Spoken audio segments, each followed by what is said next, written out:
This evening we're going to focus on what's been known as the 7 last words of Christ on the cross. That is a tradition, I suppose, that has occurred in many places, and I don't even know where it began, but it's had a long tradition. And by last words, we mean short sayings that Jesus spoke. And we piece them together. They're not all found in one place in any given gospel account, but we piece them together from the 4 gospels. And it's generally accepted that chronologically the first is found in Luke 23:34, where Jesus just very simply says, as they begin the crucifixion process, he says, "Father, forgive them, for they know not what they do." And that's really a good place to start, because the cross is all about forgiveness. We think first of the fact that forgiveness is the hallmark of our faith. Jesus gave us more than just rules and rituals. He taught us forgiveness. He exemplified forgiveness for us.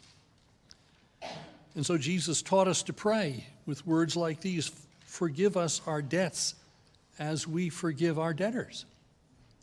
At the very heart of our faith is forgiveness. And so Jesus exemplified that as he went to the cross and endured what he endured, and he forgave the people that were inflicting this upon him. We fast forward to Stephen, the first martyr of the church, and what do we see Stephen's words in Acts 7:60? He says, "Lord, do not hold this sin against them," as they began to stone him. Woven into the life and expression and experience of Jesus' followers was forgiveness. Forgiveness, of course, is a choice and not a feeling. To forget is something passive, fading from our memories. But when we remember no more what someone has done against us, that's an act of choice. Not to call something to mind, not to dwell upon it. And so forgiveness is not just excusing someone, for when we excuse, then there's just no justice, there's no penalty. When Jesus said, "Father, forgive them," he knew that he was about to pay the price for the sins of the people who crucified him, and thus he could say, "Forgive them," because justice was going to be served by his death on the cross. And so we fast forward again to us, to all who would name Jesus as Lord and Savior. We are not saved by works, we are saved by faith in what Jesus did on the cross for us.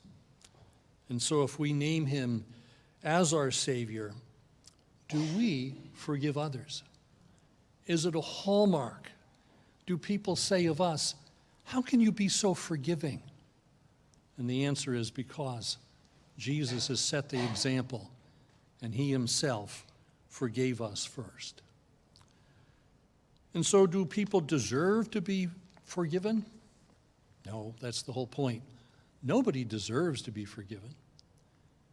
But Jesus taught us as his disciples to forgive others, because that is what he has done for us.